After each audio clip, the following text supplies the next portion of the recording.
special and exclusive Young Entrepreneur Society interview with Mike Clare, the founder of Dreams, the largest and most successful bed retailer in the whole of the UK. I'm Carly Ward, and it's an honour to have been given the opportunity of meeting Mike today and finding out how he has become so successful. But before we start the interview, let's find out a bit about Mike's background. Mike is married with 4 children and lives in the Chilterns countryside. He started his own business when he was 30 after pursuing a career in retail furniture. Mike has always had entrepreneurial spirit right from an early age, at school through to the unbelievable growth of Dreams. Entrepreneurship and helping people with their business is a passion of his. Dreams was founded by Mike in 1985 with one small bed shop in Uxbridge. Dreams plc now has over 200 superstores nationwide and over 1,700 employees. Wow! Dreams have won numerous awards and are recognised as Britain's leading bed specialist and one of Europe's fastest growing companies. Although Mike has recently stepped down as chairman and CEO, he is still a significant shareholder and is now president of the business he founded over 20 years ago. Mike is a multiple award winner in his own right. Mike would like to tell you how he literally made his dreams come true. Hi Mike, thanks very much for inviting me here today. No problem, good to see you. Thank you. So if we start with the first question, did you always know you wanted to have such a large and successful business, or did it just happen that way? Well, the short answer is yes. I'd always felt I wanted a large and successful business. I didn't want a lifestyle business which is just going to sort of pay the mortgage or something. I was always particularly ambitious and had, I suppose you could say, I had big dreams, but I don't want to say that. My parents both had their own businesses, so that was maybe in my blood from an early age. I started Dreams when I was 30, but I did have a go at starting a bed shop when I was 21, and I couldn't get a lease on a store because no one trusted me because I was only 21 and my covenant wasn't good enough and I hadn't got enough money to start, but I did try.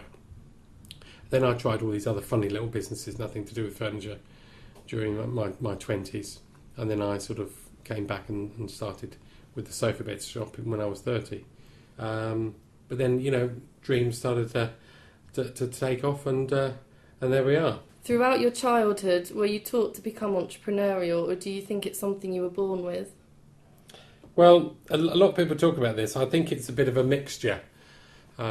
Certainly when I was at school and things, I only had one sibling, my brother, and he was much more academic than he was. He went to Cambridge University, was brilliant, and I didn't go to university, and maybe more business savvy at an early age. I used to buy and sell bikes, and then when I passed my test, I was buying and selling cars.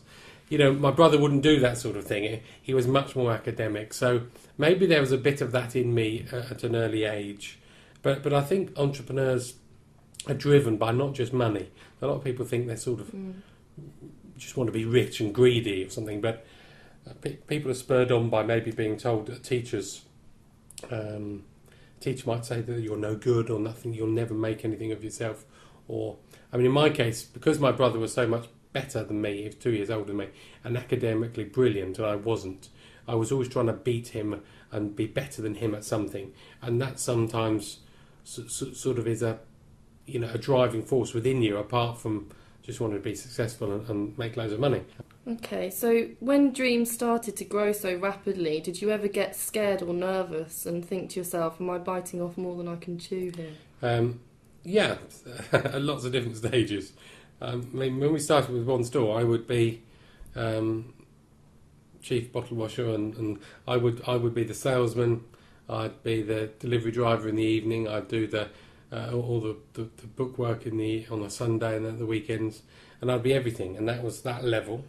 And then when we had, half a dozen stores, I was a bit more of a manager in charge of other stores and doing the advertising and this, that, and the other. And then when we had 100 stores, I was more like the managing director, and I was much more strategic. And then we have 200 stores, you're sort of chairman and dealing with the city, and you sort of lose touch to a certain extent with a bit of the day-to-day products of beds and deliveries and everything else we dealt with.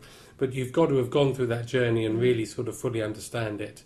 I got scared. There's lots of times when I thought, well, I don't know what I'm doing. I don't know how to run a big company. I've never done it before. Never even worked in a company as big as Dreams was, let alone run it. But with enough determination and passion and belief, you wouldn't anyone else see that in you. I'd have my panicky moments on a Sunday night and think, oh dear, what's going to happen next week? But you'd get through it, it'd be fine. Okay. You do a lot of charity work. How important is it to you to help disadvantaged people, and why? It's something I like to do because I think people like to put something back. More and more entrepreneurs are doing this nowadays, and I'm involved with the Prince's Trust, and there's a whole group of entrepreneurs there that give time and money and experience to young people.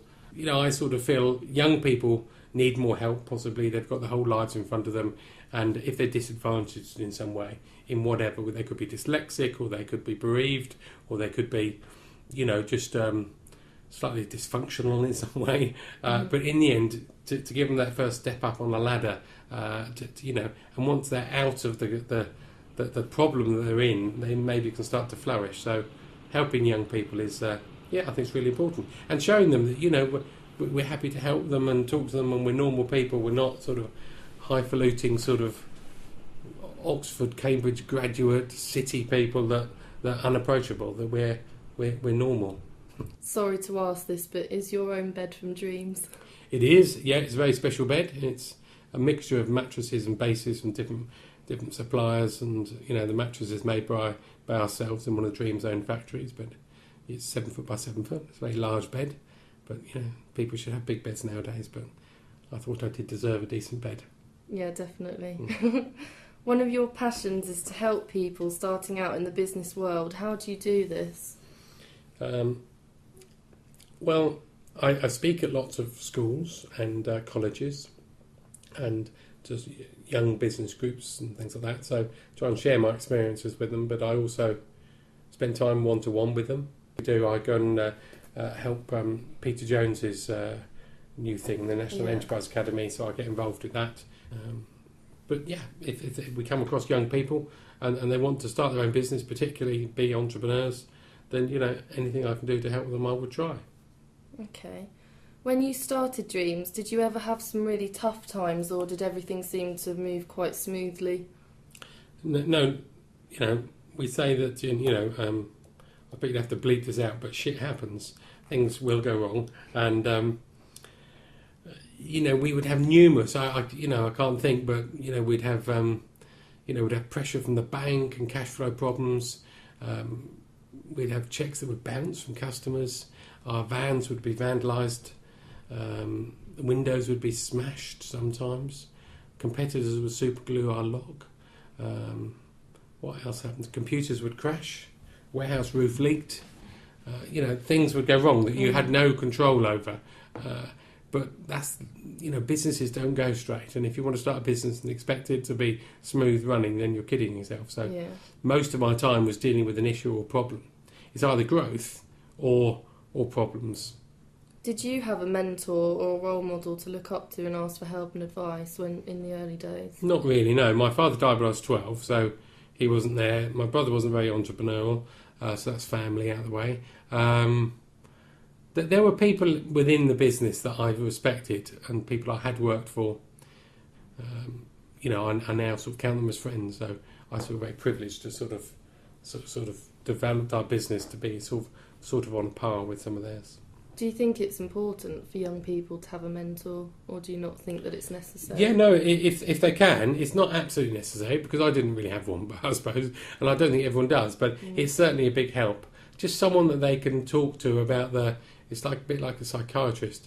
It's someone that when everyone's not there, because it's very lonely at the top, and sometimes your staff have got a different angle, or you don't want to tell them or worry them about a particular issue or problem, but if you've just got someone you can bounce ideas off, or someone can say, well, you're not doing that in the right way, then that's extremely helpful. Okay. How did you fund yourself in the early days before you started making millions? Because it's always hard, isn't it, financially in the early days? Well, it is, and But I sometimes think if it hadn't have been hard, I'm not sure I would have been as successful as it turned out to be, because there's lots of times I would have wanted to have given up. So if I'd saved up some money and I put all my savings into something, and then you try and you work really hard, but it doesn't work, you go, oh dear, I've lost all my savings.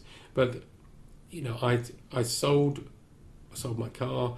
I did put my savings into it. I borrowed some money on Barclaycard, and I mortgaged the house. So you have all those things together, and basically if the business has failed, we would have been homeless. Yeah. And then we got 2 young children, so you can't let it fail.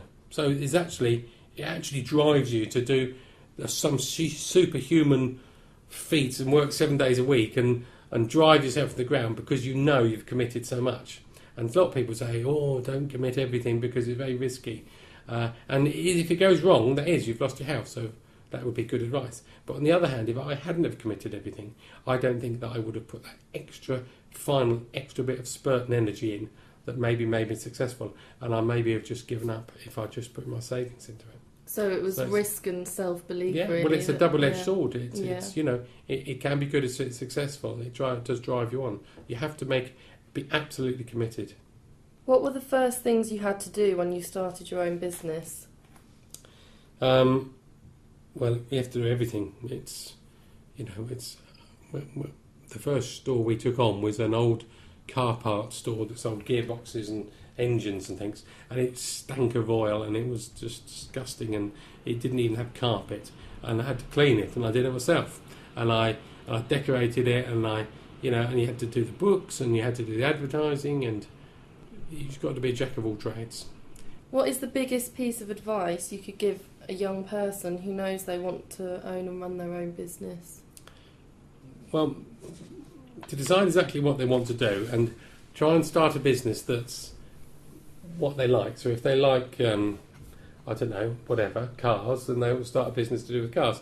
If they like golf, then it's something to do with golf. Or if they've got a hobby about collecting something, if they can make their business something that they're passionate about in the first place, so it doesn't seem like a job, it's actually their hobby that they're making money from.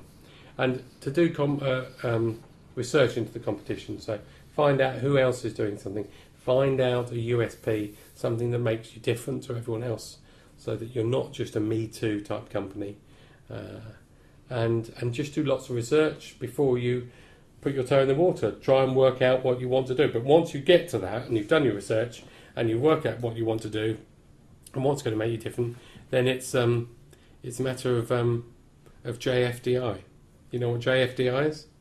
No, I don't. Just flipping do it. That's brilliant. Okay. So you do think it's important to do something you love? You've just got to get on with it. So in the end of the day, you can talk and talk and talk. You've got to do your first amount of research and calculations and business plans, but then stop talking about it anymore. JFDI. Okay, some great advice that we'll definitely take on board there. Well, I'd like to take this opportunity to thank you, Mike, for your valuable advice and time today. I'm sure this interview will help and inspire all our members, and hopefully we will see Mike at one of our seminars in the near future. I look forward to it. Thank you, Mike. Thanks. Thank you.